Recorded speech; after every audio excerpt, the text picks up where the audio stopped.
Dumako na tayo sa ating mga segmento. Unahin natin ang ating balitang negosyo. Narito si Erwin Peñano. Lagay ng ekonomiya, kalakalan, negosyo at iba pa. Atin ang alamin dito sa Ang Pilipinas Ngayon.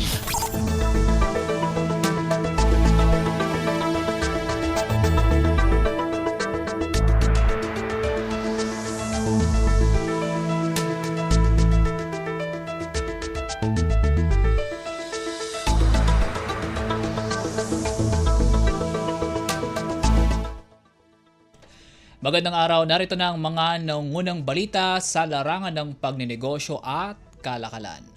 Tumaas ang external trade ng Pilipinas noong Oktubre.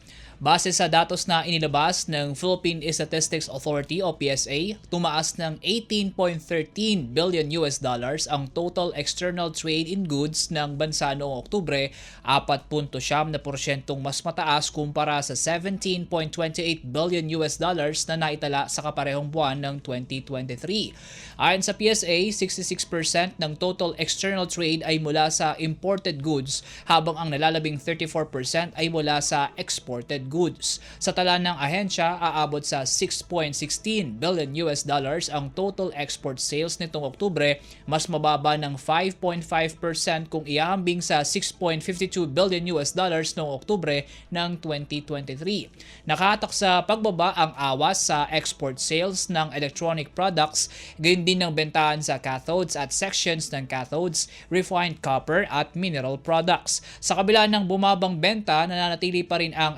electric products bilang top export ng bansa base sa commodity group, habang ang Estados Unidos naman ang nangungunang trading partner ng Pinas pagdating sa export value.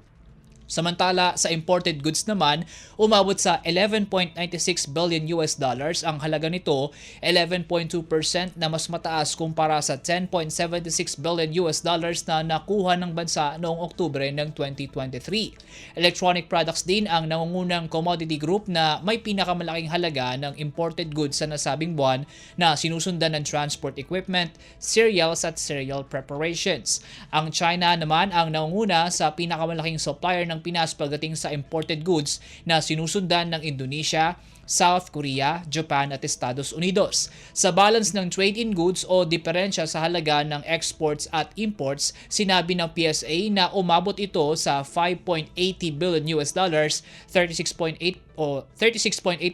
na mas mataas kumpara sa 4.2 billion US dollars na nakuha ng bansa noong Oktubre ng 2023. Lagay ng ekonomiya, kalakalan, negosyo at iba pa. Atin ang alamin dito sa Ang Pilipinas Ngayon.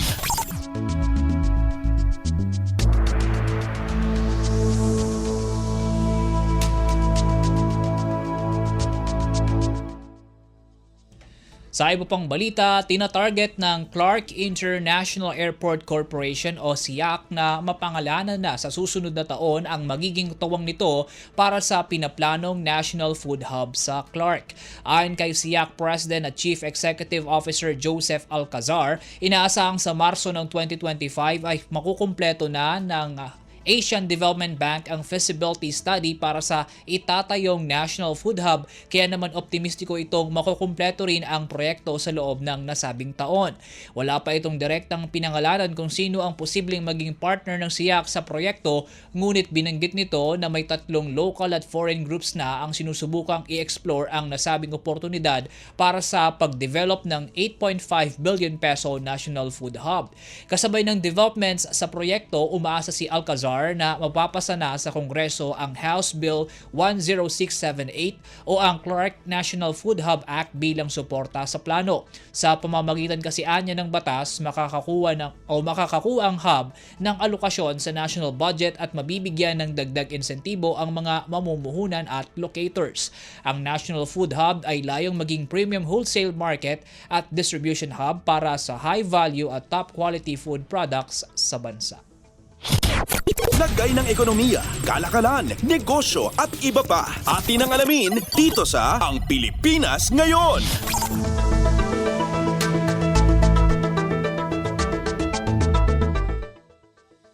At yan po ang mga nangungunang balita sa larangan ng pagnenegosyo at kalakalan. Para sa Radyo Pilipinas World Service, ako po muli si Win Peñano. Maasensong araw po sa ating lahat. Lagay ng ekonomiya, kalakalan, negosyo at iba pa. Atin ang alamin dito sa Ang Pilipinas Ngayon.